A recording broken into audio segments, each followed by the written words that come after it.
Быйыл жаан-чачындын дээрлик аз болгондугуна байланыштуу өзгөчө Талас менен Чүй облусунда көйгөй болду. Суат иштерине ылайыкталган суу жетпей нормадан сырткары Орто Токой суу сактагычынан алып берүүгө туура келген. Дарыялардагы суунун деңгээли 4 эсеге аз келген.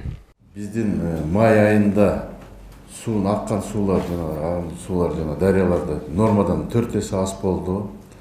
Мындай мурда болгон эмеспиз, мындай көргөн эмеспиз. 4 эсе аз болду.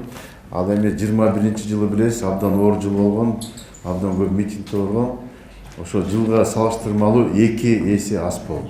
Май айында, июнь айында аккан суулар көбөйүп, бирок июнь айында кайра азайып, суу аба ырайына жараштуу анткени түнкү температуралар абдан төмөндөп кетти.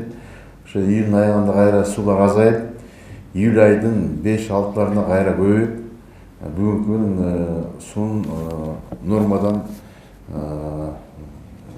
жакын болуп атат.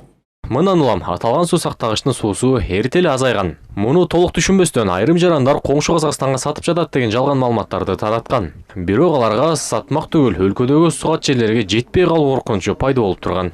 Жана башка мамлекеттерге биз берип атабыз.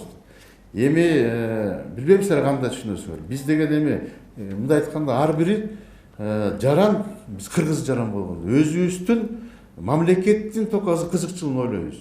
Казактын специалисттери только өзүнүн кызыкчылыгын ойлойт. Анан кантип биз алып туруп, биз казак же башка мамлекетке берип кое беребиз. Анда болбойт да.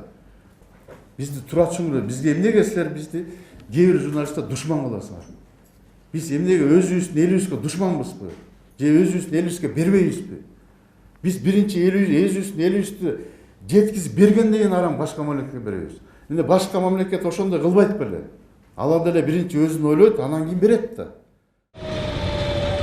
Эми ички чарбалык тармактарды толук калыбына келтирүү үчүн 55 миллиард сомго жакын каражат керектелет. Учурда каналдар бетондолуп, чоң арыктар тазаланып жатат. Бизде мурдагыдай подряд деген жок, өзүнүн күчү менен, өзүнүн техникасы менен жумуштарды жасап атышат. Бүгүнкү күнү мына 2500 километр канал, бетонный каналдарыбыз бар.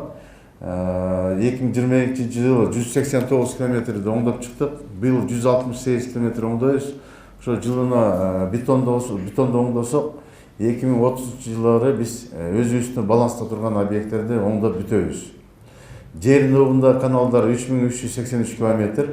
Муну жылына да ушундай 700 километр, 800 километрден тазаласак, 2024 жылдын аягында 25-те биз толугу менен тазалап бүтөбүз. Өзүбүздүн баланстагы каналдарды.